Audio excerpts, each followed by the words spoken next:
사무엘하 11장 1절부터 12장 15절까지가 오늘 본문인데 12장 9절부터 12절만 읽도록 하겠습니다. 그러한데 어찌하여 내가 여호와의 말씀을 업신여기고 나 보기에 악을 행하였느뇨. 내가 칼로 햇사람 우리아를 죽이되 암몬 자손의 칼로 죽이고 그 철을 빼앗아 내 철을 삼았도다.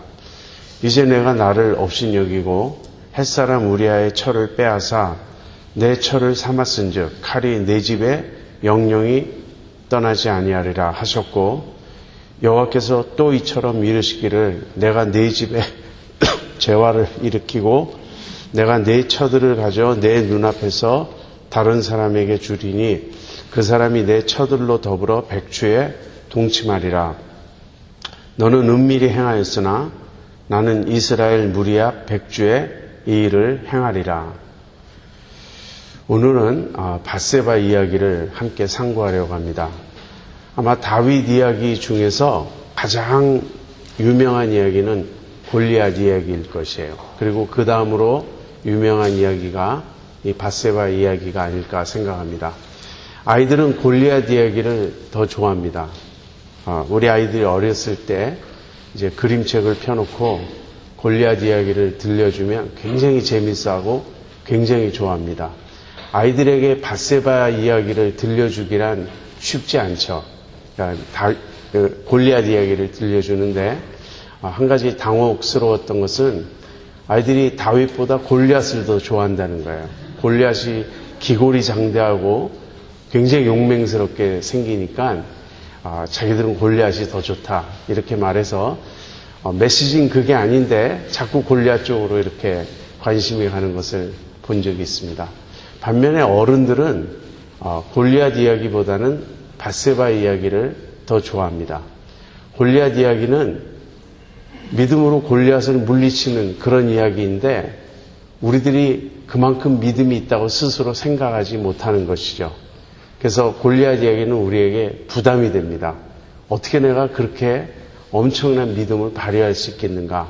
이런 것이 은연중 우리 마음에 깔려 있어요. 근데 밧세바 이야기는 성인 남자 여자라면 전부 이해할 수 있고 공감할 수 있습니다. 사실 다윗이 이토록 흉악한 범죄를 저지른 것을 우리가 한편으로는 규탄하지만 다른 한편으로는 우리 자신들도 얼마든지 그럴 수 있다는 사실을 우리가 마음속으로부터 인정합니다.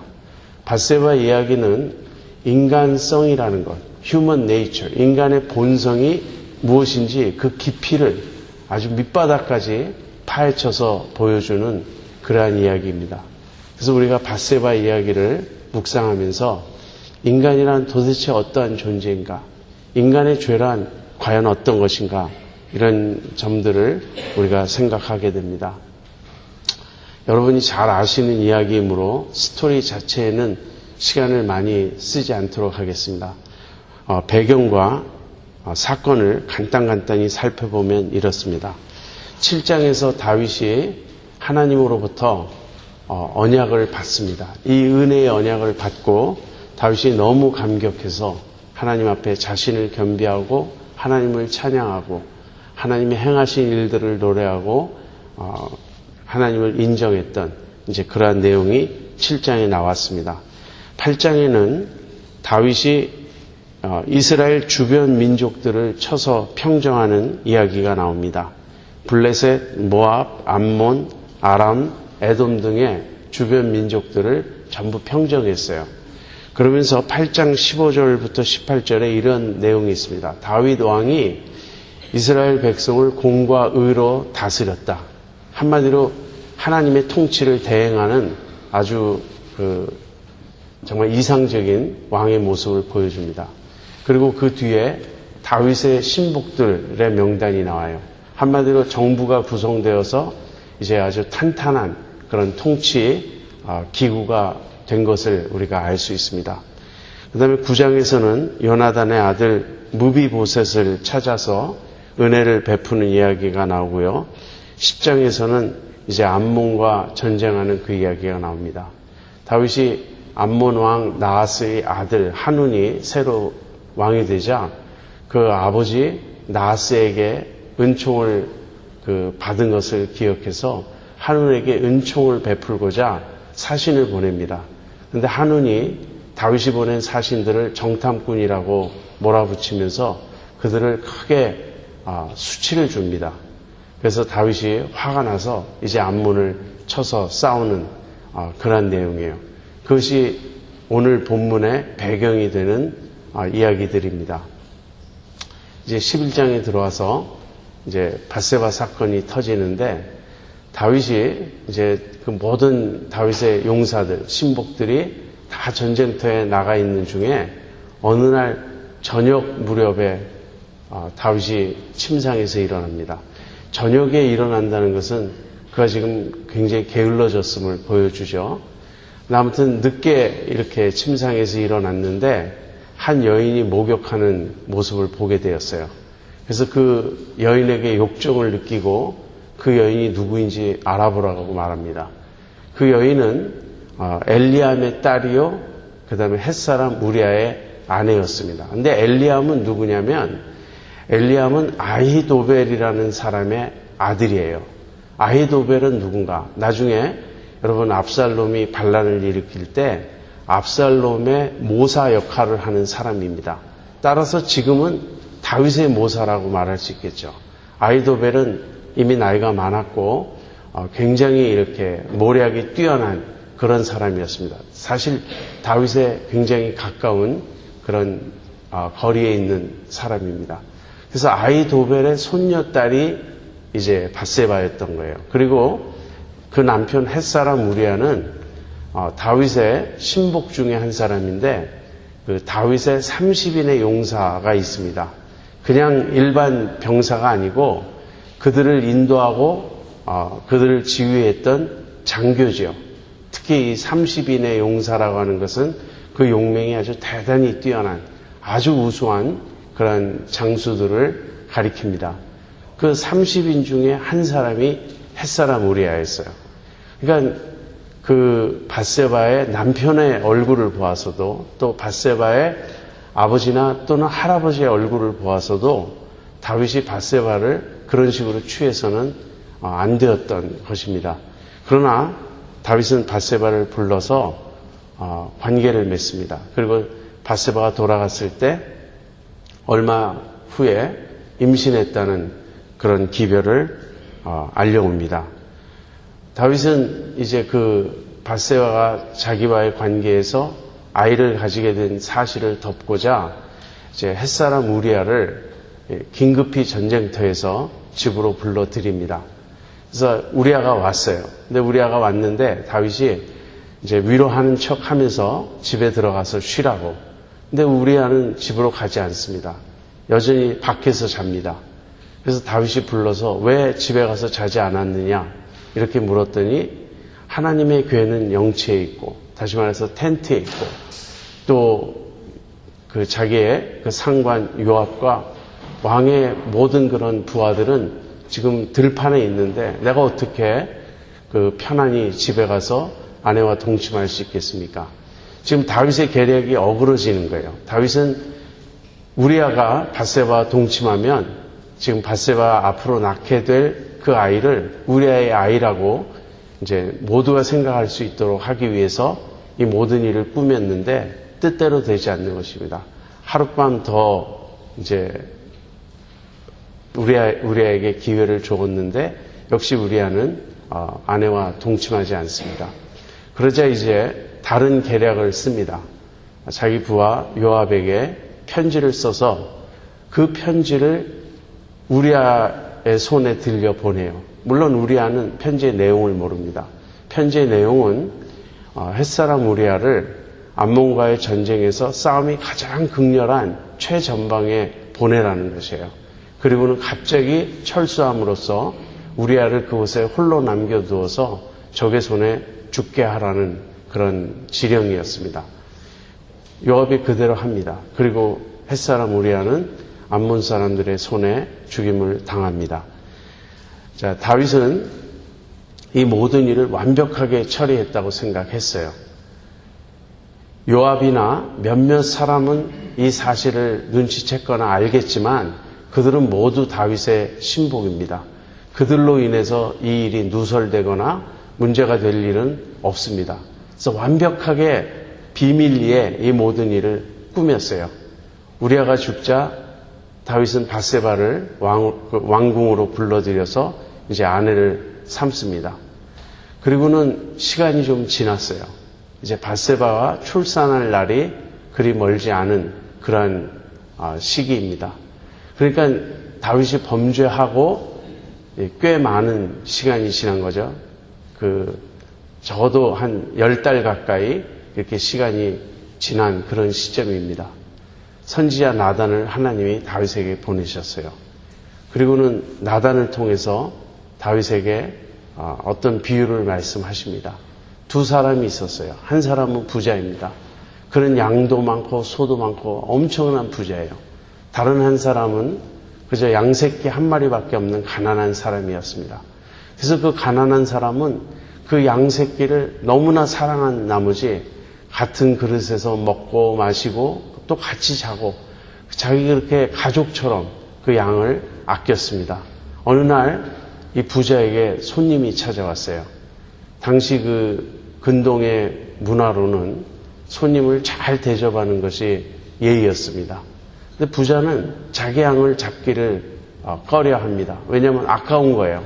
자기는 그렇게 양이 많은데도 그 많은 양 중에 한 마리 잡는 것이 아까워서 그 가난한 사람의 양을 뺏어다가 그 양을 잡아서 손님을 대접했다는 이야기입니다. 이 이야기를 나단이 다윗에게 들려주자 다윗이 아주 불같이 진노합니다. 그 사람은 마땅히 죽어야 한다. 그리고 그 빼앗은 양은 4배로 갚아줘야 된다. 다윗이 그렇게 즉각적으로 판단을 내립니다. 그랬을 때 나단이 당신이 그 사람이다. 이렇게 책망을 합니다. 그리고 하나님께서 이 일을 아시고 지금 당신을 책망하고 계시다. 그 얘기를 듣고 다윗이 이제 무릎 꿇고 그 자리에서 통곡하며 회개한다는 이야기입니다. 우리가 잘 아는 이야기예요. 제가 한번 다시 반복했지만 여러분은 저보다도 그 스토리를 더 자세히 설명할 수 있을 것입니다. 자, 우리가 여기서 무엇을 살펴보고자 하냐면 다윗이 지은 죄의 실상이 무엇이냐 하는 것이에요. 흔히 밧세바와 간음하고 햇사람 우리아를 죽였다. 그래서 간음과 살인 두 가지 죄를 지었다. 두 계명을 어겼다. 우리가 이렇게 생각하기가 쉬운데 우리가 좀 더 심층적으로 이 다윗의 문제를 분석해 들어가다 보면 단지 2개의 계명을 범한 것이 아님을 알게 됩니다. 선지자 나단을 통해서 하나님이 다윗을 책망하는 말씀에 이런 말씀이 있어요. 내가 여호와의 말씀을 없인 여기고 하나님의 말씀을 없인 여긴 것입니다.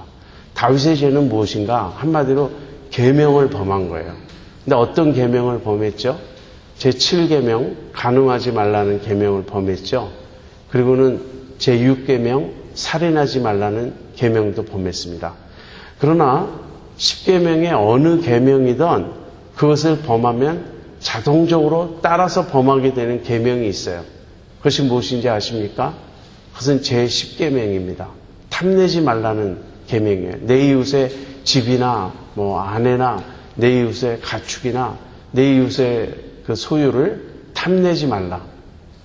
다윗은 자기 이웃 우리아의 아내를 탐냈던 것입니다. 그 안에 욕정이 생기고 그 아내를 탐냈기 때문에 다윗이 그 아내를 취한 것이죠. 그러니까 10계명도 범한 것이죠. 그리고 제8계명 도적질하지 말라는 계명도 범한 것입니다. 남의 아내를 빼앗아온 거 아니에요. 그러니까 제8계명도 범한 것입니다. 그 다음에 제9계명은 거짓 증거하지 말라는 것인데 다윗의 이 모든 행동은 위선과 가식으로 점철되어 있었습니다. 햇사람 우리아를 전쟁터에서 집으로 불러들입니다. 얼핏 보면 포상하기 위해서, 휴가를 주기 위해서, 그를 위로하기 위해서인 것 같아요. 그러나 실상은 무엇이었죠? 그를 죽이기 위해, 그를 함정에 빠뜨리기 위함입니다. 자기 죄를 그에게 덮어 씌우기 위함입니다. 이것이 거짓 증거 아닌가요? 또 우리아를 속여서 결국은 요압의 손에 요압이 암몬 사람의 손에 그를 죽게 하는 그런 일을 꾸미죠. 이것이 다 거짓된 다윗의 책략인 것입니다. 그래서 6계명부터 10계명까지 그 모든 10계명의 후반부 계명들을 사실 다윗은 다 범한 거예요. 근데 왜 이 계명들을 이렇게 범하게 되었죠? 아까 읽은 본문의 12장 10절에 하나님이 이렇게 말씀하십니다. 이제 내가 나를 업신여기고 햇사람 우리아의 철을 빼앗아 내 철을 삼았은즉. 다윗이 범죄하게 된 더 근본적인 이유는 하나님을 업신여겼기 때문입니다. 하나님의 말씀을 어긴 이유는 그 이전에 하나님을 업신여겼기 때문이에요. 다시 말하면 다윗은 하나님을 더 이상 경외하지 않고 있었습니다. 다윗이 하나님을 경외하는 그 마음이 식어진 상태에 있었어요. 하나님과 바른 관계에 있지 않았던 것입니다. 하나님에 대한 경외의 마음이 식자 하나님의 말씀, 하나님의 계명을 소홀히 여기게 되는 것이죠. 그래서 다윗의 어떤 행동은 그 행동 이전에 다윗의 근본적인 자세에서부터 비롯되는 것임을 우리가 알 수 있습니다. 여러분, 왜 다윗이 하나님을 업신여기게 되었을까요? 왜 하나님을 한마디로 만홀히 여긴 것이죠. 하나님을 우습게 여기고 하나님을 업신여긴 것입니다. 왜 다윗이 그렇게 행동을 했을까요? 그런 마음을 품게 되었을까요? 여러분, 우리가 아는 대로 다윗은 정말 엄청난 은혜를 입었습니다. 하나님이 다윗에게 베푸신 언약은 그 언약의 수혜자가 된다는 것은 아마 인간이 누릴 수 있는 최상의 영광일 거예요. 다윗이 누렸던 영광, 메시아의 조상이며 메시아의 원형이 되는 그 영광을 인간 중 어느 누가 누렸습니까?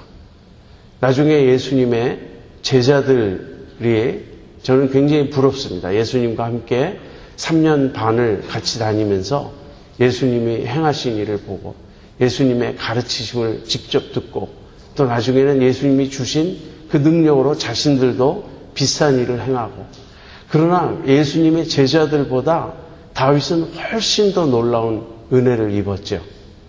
그래서 그토록 엄청난 은혜를 입은 다윗이 그리고 그토록 감격하고 정말 마음이 벅차서 하나님을 찬양했던 그 다윗이 어떻게 이런 끔찍한 일을 저지를 수 있었으며 어떻게 하나님을 만홀히 여길 수 있었을까요?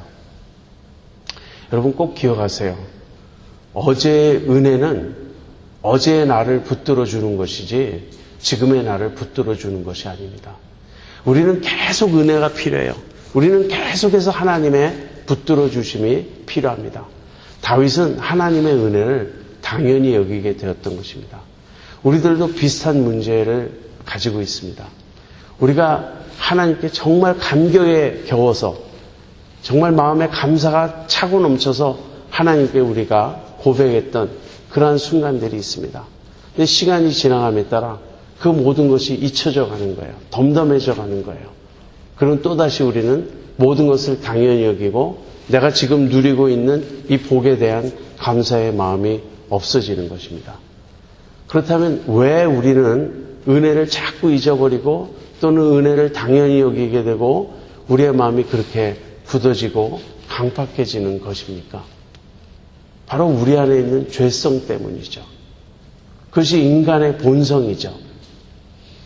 여러분, 죄는 여러 종류가 있습니다. 죄를 우리가 어떤 기준과 어떤 관점에서 분류하느냐에 따라 죄를 좀 다르게 우리가 설명할 수 있는데 죄의 종류들을 한번 생각해 보죠. 처음 분류는 이런 것이에요. 원죄와 자범죄입니다. 원죄는 우리 인간이 타고날 때 가지고 태어나는 죄예요. 그리고 자범죄는 우리가 스스로 짓는 죄입니다. 원죄가 있었기 때문에 자범죄를 짓게 되죠. 근데 원죄가 무엇입니까? 많은 사람들은 아담의 죄를 원죄라고 생각해요. 법적으로 아담은 우리의 대표이기 때문에 아담의 죄는 우리들 모두의 대표의 죄입니다. 그런 의미에서 우리가 공동 책임을 져야 한다는 말은 맞습니다. 그러나 신학자들이 원죄라고 말할 때는 그 죄를 가리키는 것이 아니에요. 아담의 죄를 가리키는 것이 아니고 아담의 죄의 결과로 인간성이 부패하게 된 것. 다시 말하면 인간 안에 죄성이 있게 된 그것을 원죄라고 신학자들은 부릅니다. 어거스틴 때부터 그 원죄를 그렇게 설명을 해왔습니다. 아담 한 사람이 범죄하고 아담이 타락했습니다. 아담의 타락과 더불어 아담의 모든 후손들, 아담 안에 있었던 모든 인류는 그 타락의 영향을 함께 받게 된 거예요. 그래서 우리는 태어날 때부터 원죄를 가지고 태어납니다. 다시 말하면 우리는 태어날 때부터 부패한 인간성을 가지고 태어납니다. 이 원죄는 일종의 우리 마음의 디폴트 상태와 같아요. 여러분, 외부에서 어떤 영향을 가하지 않고 그냥 내버려두면 자연스럽게 있는 상태, 그걸 디폴트라 그러죠. 모든 인간의 디폴트 상태가 바로 이 원죄의 상태입니다. 구속받은 우리도 마찬가지예요. 하나님의 은혜가 우리를 붙들어 주시고 우리가 정말 성령으로 충만할 때 우리는 이 원죄를 이길 수가 있습니다. 그러나 우리가 영적으로 게을러질 때, 우리가 은혜를 당연히 여기게 될 때, 그렇게 되면 우리는 우리의 디폴트 상태로 끌려 들어가는 그러한 우리들입니다. 그래서 원죄와 자범죄로 구분할 수 있고요. 또 생각과 행동의 죄로 구분할 수도 있습니다. 많은 유대인들이 예수님 당시에 행동의 죄만 따졌습니다. 살인하지 말라. 나는 아무 사람도 죽인 적이 없습니다. 간음하지 말라. 나는 간음을 범한 적이 없습니다. 그러나 예수님은 살인 이전에 미움을 말씀하셨어요. 간음 이전에 음욕을 말씀하셨어요. 다시 말하면 우리 마음에 있는 생각, 의도, 우리 마음에 있는 어떤 상태, 이 모든 것이 근본적인 죄라는 거예요. 행동은 생각으로부터 나오는 겁니다. 내 속에 있는 어떤 욕망으로부터 나오는 것입니다. 그래서 생각의 죄, 행동의 죄가 다 죄인 거예요. 이런 관점에서 볼 때 어느 누가 하나님 앞에 깨끗하다고 말할 수 있겠습니까? 또 다른 분류는 행동의 죄와 반응의 죄로 나누는 것입니다. 여러분, 행동은 우리가 절제할 수 있어요. 내가 가서 내가 정말 저 사람 너무 얄미운데 한 대 쥐어받고 싶다. 그런 생각을 속으로는 할지 몰라도 겉으로는 안 할 수 있습니다. 또 우리가 수양이나 어떤 그런 노력을 통해서 행동은 굉장히 절제할 수 있습니다. 그래서 우리가 겉으로 보면 저 사람은 법 없이도 살 사람이야. 만약에 우리가 이렇게 말한다면 실제 그런 사람들이 있어요. 행동은 굉장히 조심하고 예의 바르고 절제할 수 있습니다. 근데 우리 속에 있는 것은 언제 드러납니까? 내가 겉의 행동을 절제할 때는 알 수 없어요. 내 속에 있는 것은 반응을 통해서 드러난다는 거예요. 내가 굉장히 온유한 사람인 줄 나도 생각했고 다른 사람들도 그렇게 생각합니다. 근데 누가 나에게 모욕적인 말 한마디를 했어요. 누가 나를 느닷없이 한 대 때렸어요. 또는 누가 나에게 아주 부당한 일을 행했어요. 그럴 때 내 속에서 어떠한 반응이 일어납니다. 그 반응이 내 실상인 것이에요.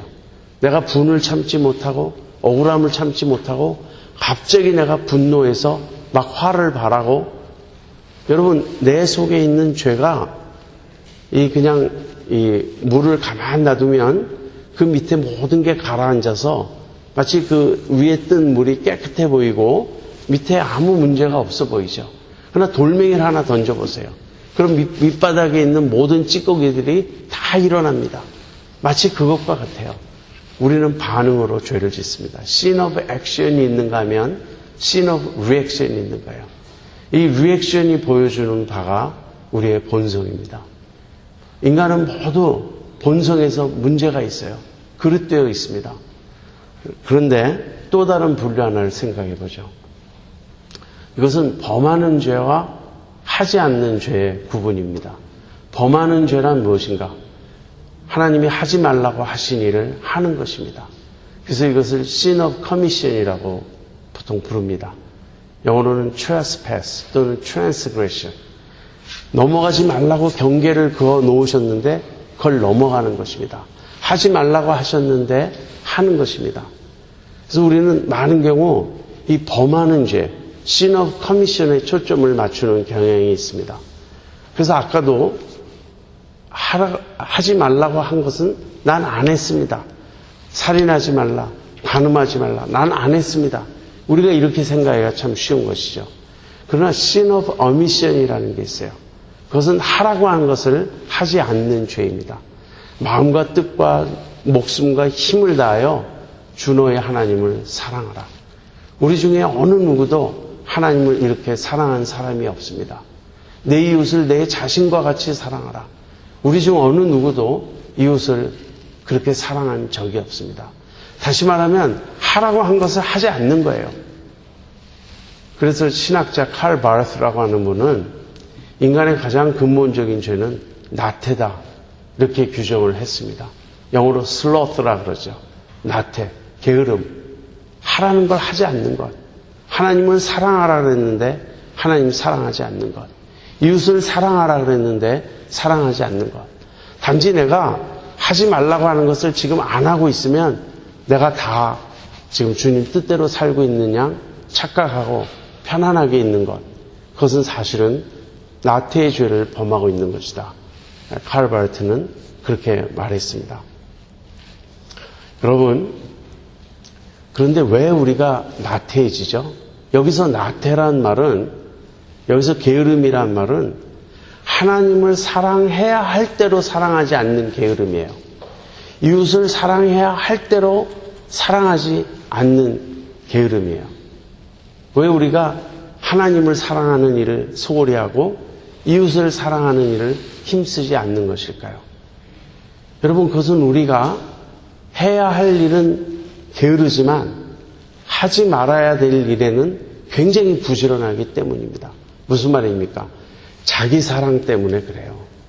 우리가 마음과 뜻과 성품을 다해서 우리 자신을 사랑하는 것입니다. 나에 집착하고 있고 나 자신을 위해 살고 있기 때문에 하나님도 보이지 않고 이웃도 보이지 않는 것입니다. 이것이 가장 근본적인 죄예요. 아까 제가 원죄를 말씀드렸습니다. 원죄가 무엇입니까? 모든 인간이 타고날 때부터 가지고 있는 원죄란 무엇입니까? 그것은 결국 교만이며 자기 중심성입니다. 자기 자신을 하나님의 자리에 놓는 것이에요. 우리가 하나님을 부인하고 하나님을 거부한 순간 그 빈 자리에 우상을 섬기게 되어 있습니다. 그런데 과거에는 그 우상이 돌이나 나무로 새긴 그런 어떤 형상들이었어요. 요즘에 누가 돌이나 나무로 새긴 우상을 섬깁니까? 사실 돌이나 나무로 새긴 우상을 섬기는 것도 결국은 수단이죠. 진정한 우상은 무엇입니까? 우리 자신입니다. 우리의 자아를 마음과 뜻과 성품과 정성을 다해서 우리가 사랑하기 때문에, 우리 자신에게 집착하고 있기 때문에 우리는 하나님을 돌아볼 여유가 없는 것입니다. 이웃을 돌아볼 여유가 없는 것입니다. 제가 아까 말씀드렸습니다. 이것이 우리의 영적인 디폴트 상태라고. 만약에 하나님의 은혜가 역사하지 않으면 우리의 마음이 자연스럽게 끌려가는 상태가 무엇입니까? 그것이 자기중심성이요, 그것이 자기 집착인 것입니다. 여러분, 왜 다윗이 영적으로 깨어있지 않고 나태해지자 이런 범죄를 저질렀는데 왜 그가 영적인 나태에 빠지게 되었을까요? 왜 자기 부하들은 다 전쟁에 나가 있는데 저녁 늦게야 침상에서 일어나는 그런 라이프 스타일을 가지게 되었을까요? 그가 무뎌진 것입니다. 그가 또다시 그 속에 있는 인간 본연의 어떤 그 죄성으로 또다시 끌려 들어갔던 것입니다. 여러분, 예수 믿는 우리에게도 마찬가지예요. 예수 믿는 우리에게는 새로운 생명 원리가 주어졌습니다. 성경은 그것을 새 마음, 새 성품이라고도 부르고 우리 안에 주어주신 새 영이라고도 말하고 결론적으로는 성령님입니다. 우리가 지금 모시게 된 성령님이야말로 우리 안에서 우리의 옛성품, 우리의 자아, 우리의 육신, 우리의 그 교만과 자기중심성이라는 이런 원죄를 극복할 수 있는 새로운 생명 원리예요. 그러나 아직도 우리는 완전하지 않습니다. 우리가 경건의 훈련에 힘써야 하는 이유는 무엇입니까? 우리가 늘 영적으로 깨어있고자 애써야 하는 이유는 무엇입니까? 왜 우리가 계속 말씀을 묵상해야 하며, 왜 계속 기도에 힘써야 하며, 왜 다른 그리스도인들과 교제에 힘써야 하며, 왜 우리가 하나님을 계속 찾아야 합니까? 그렇게 함으로써 하나님의 은혜에 충만히 거할 때, 하나님의 은혜에 우리가 사로잡혀 있을 때 우리를 사로잡는 또 다른 힘인 우리 안에 있는 디폴트 모드인 그 원죄, 우리를 끌어당기는 죄성을 극복할 수 있기 때문에 그렇습니다. 결국은 여기서 모든 것이 비롯되는 것이에요. 다윗은 또다시 그러한 모습으로 되돌아가 있었던 것입니다. 그랬기 때문에 다윗은 하나님의 은혜를 잊어버리게 되었고 하나님을 업신여기게 되었고 하나님의 말씀을 범하는, 어기는 그러한 자리에까지 나아가게 되었던 것입니다. 우리가 다윗의 죄를 생각하면서 또 한 가지 생각해 볼 것이 있습니다. 이것은 죄의 기만성이에요. 죄는 우리를 속입니다. 그래서 더 정확히 이야기하면 죄의 자기 기만성이라는 것입니다. 여러분, 나단이 와서 다윗에게 비유를 말했어요. 이 비유를 들을 때 다윗은 그 비유를 통해서 자기의 모습을 보지 못했습니다. 그것은 자기와는 전혀 상관없는 완전히 다른 타인의 이야기일 것이라고 그는 생각하고 있었어요. 그래서 다윗은 정말 정의감에 불타서 하나님의 입장에서 그야말로 정죄하고 심판을 선언합니다. 판단을 내립니다. 그런 사람은 죽어야 마땅하다고. 그 못된 부자는 죽어야 마땅하다고. 그리고 그가 훔친 양은 4배로 갚아줘야 한다고. 다윗은 그렇게 말했습니다. 그러나 선지자 나단이 다윗을 향해서 외칩니다. 당신이 바로 그 사람이라고. 당신이 바로 그 사람이라고. 그 얘기를 듣는 순간 다윗은 그 자리에서 꼬꾸라집니다. 비로소 자기의 마음을 덮고 있는 안개 같은 그런 죄의 기만성에서 벗어나게 되었죠. 다윗은 확실히 보게 되었습니다. 나단의 그 말을 듣고 바로 내가 그 사람이구나. 내가 그 부자구나. 내가 그 못된 죽임을 당해야 마땅한 그런 부자가 바로 나였구나.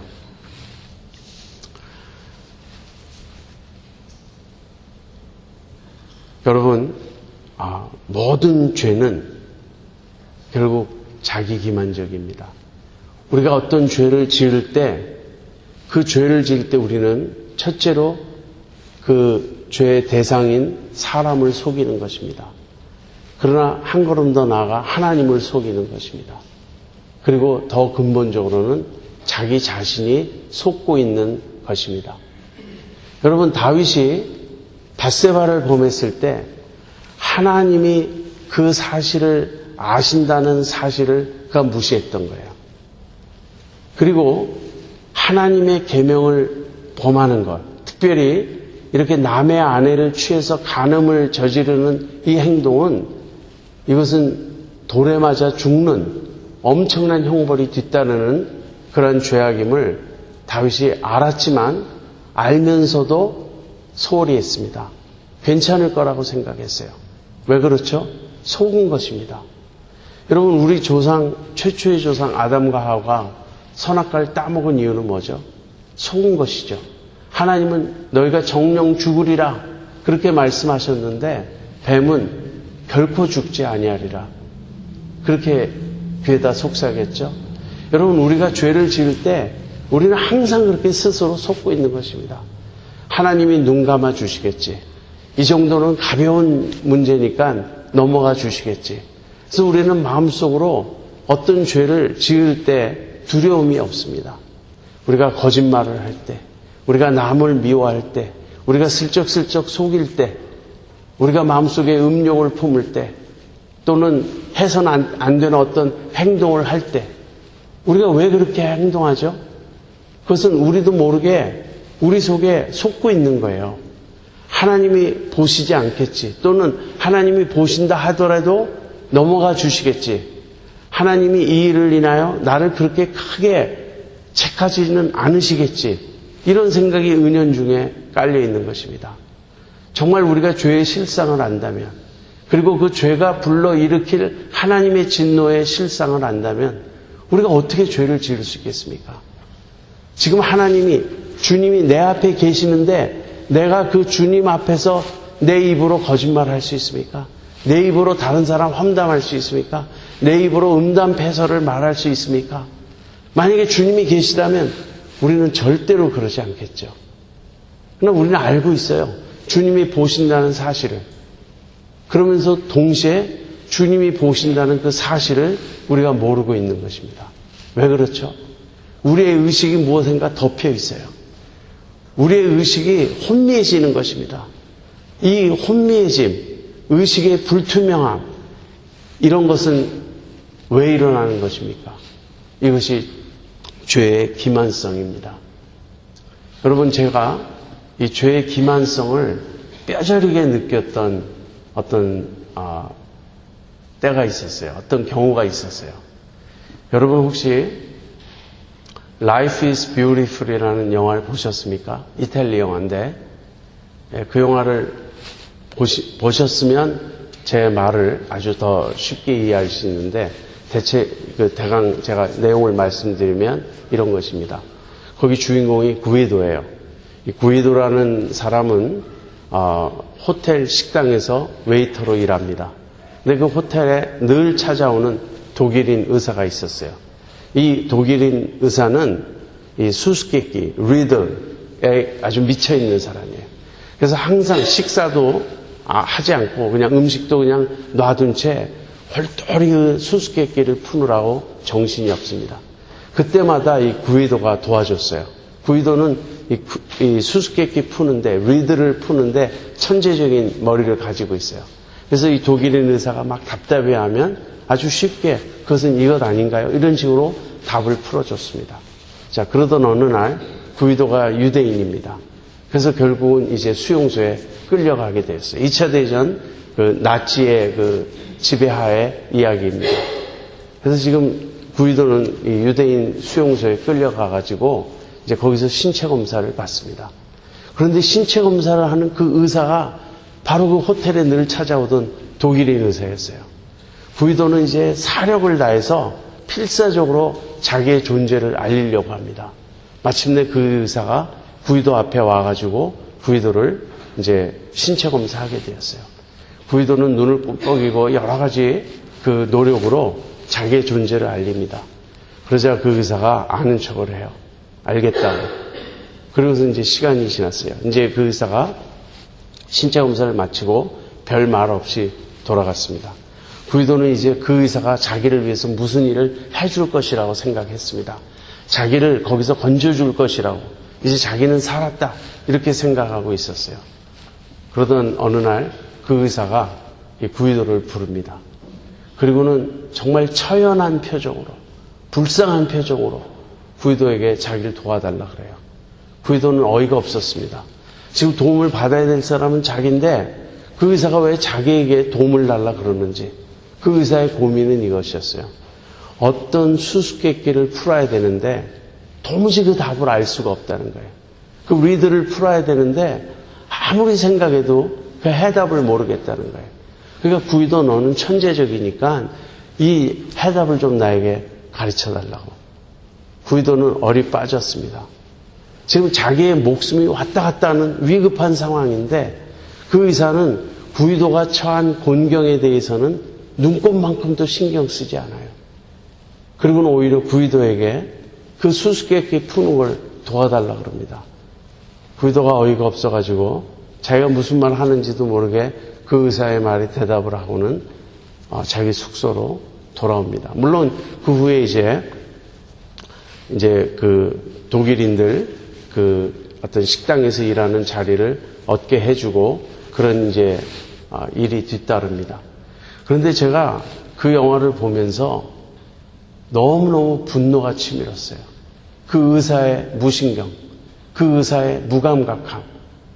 지금 구이도는 목숨이 왔다 갔다 하는 위급한 상황인데 어떻게 그 위급한 상황이 전혀 눈에 보이지 않고 자기 문제, 그것도 죽고 사는 문제도 전혀 아닌 아무런 정말 의미가 없는 하찮은 수수께끼 푸는 그 문제로 괴로워서 자기를 도와달라고 그 우는 표정을 짓는 그 의사의 모습에서 바로 저게 2차 대전을 일으킨 독일인의 무감각한 무신경함 아닌가. 그리고 그렇게 많은 사람을 학살하고 아우슈비츠로 보내고 가스실에서 죽이면서도 일말의 양심의 가책도 느끼지 않는 바로 그런 무감각함이 아닌가. 막 제가 흥분했습니다. 그 순간 마치 나단의 비유를 듣고 다윗이 분노하고 막 심판을 선고하는 그런 모습처럼 제가 그렇게 열불이 났었는데 그 순간 제 마음을 스치고 가는 생각이 있었어요. 네가 그 독일인 의사와 뭐가 다른가? 지금 예수님 안 믿는 우리 주변 사람들은 사실은 죽어가고 있는 것 아닙니까? 영원한 멸망을 향해 치닫고 있는 것 아닙니까? 단순히 수용소에서 억울한 죽음을 당하는 정도가 아니죠. 왜냐하면 몸은 죽여도 영혼은 어쩔 수 없는 것이 사람입니다. 그러나 예수님 믿지 않고 만약에 영원한 멸망에 이르게 된다면 그것은 몸과 아울러 영혼까지도 다 멸망을 당하게 되는 것 아닙니까? 그런데 저는 세상 사람들과 믿지 않는 사람들과 그 영원한 멸망을 향해 가고 있는 사람들과 지금 수수께끼 푸는 문제를 이야기하고 있는 것이 제 모습 아닌가. 그때 제 머리를 스치고 지나간 생각이 그것이었습니다. 우리는 우리 이웃들과 무슨 이야기를 합니까? 믿지 않는 우리 주변 사람들과 우리는 무슨 이야기